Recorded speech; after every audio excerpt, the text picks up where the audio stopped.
Hola y bienvenidos a un nuevo comentario. La cosmovisión bíblica es el tema que se ha estudiado hoy martes 20 de octubre y vamos a ver algunos ejemplos de cómo la cosmovisión, en este caso la cosmovisión desde un punto de vista de la Biblia, impacta en lo que percibimos de la realidad. Uno de los ejemplos tiene que ver con el diluvio, el arca de Noé, cuando vemos el arco iris.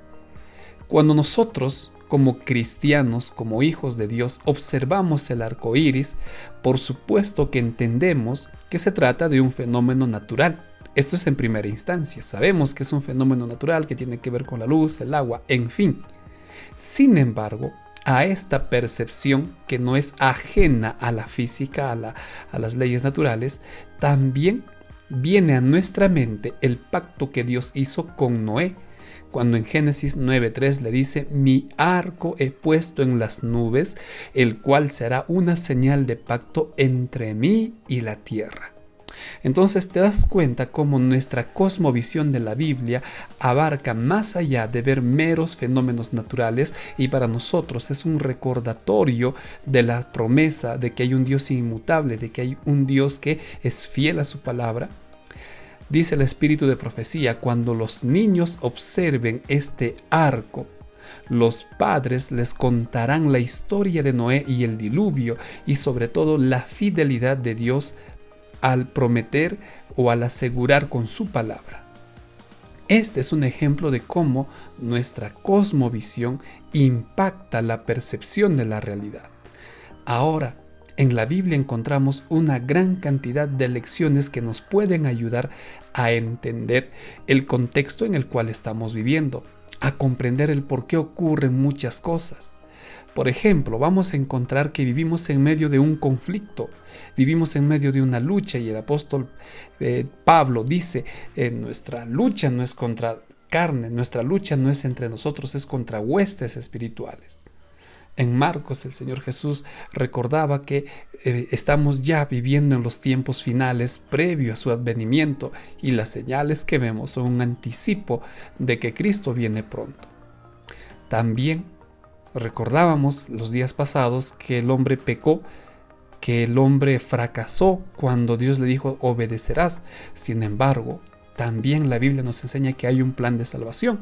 Si estamos viviendo en este mundo y las cosas no van muy bien, si estamos inmersos en el pecado, si parece que las cosas no son nada positivas para nosotros, tranquilos, nos dice la Biblia, hay un plan de salvación. Cristo ya murió por cada uno de nosotros, Cristo ya dio su vida para salvarnos. Y la salvación no es algo corto, no es algo de unos cuantos años. La salvación es eterna y todos podemos acceder a esa salvación. También la Biblia es una fuente de advertencias, y en este caso una advertencia contra el espiritismo. Eclesiastés es muy claro cuando dice: el muerto nada sabe. Todo ocurre en esta vida y después de la muerte no hay nada. Y por último, la advertencia sobre el pecado. La paga del pecado es la muerte. Bienaventurado, dice Apocalipsis, quienes gozaron de la primera resurrección. La segunda será para pagar el pecado, para dar el justo pago a aquellos que rechazaron la gracia inmerecida de nuestro Señor. Entonces, estos puntos de la realidad, estos conceptos, son algo que pueden ayudarnos a tener una verdadera dimensión, comprensión de lo que viene ocurriendo. Esto nos ayuda a entender de una mejor manera las cosas que ocurren, y también nos proyectan a un futuro, también nos dicen que hay esperanza, algo que el materialismo no puede hacerlo. Es por ello que se hace importante, se hace necesario resaltar, ya hablando de la educación, resaltar que la verdadera educación, aquella que nos forma, aquella que nos instruye y por supuesto aquella que instruirá a los hijos, debe ser una educación cristiana, una educación adventista, y esta educación tiene que basarse y estar cimentada únicamente en la palabra de Dios. Por supuesto, la ciencia ha corroborado mucho de lo que la Biblia dice.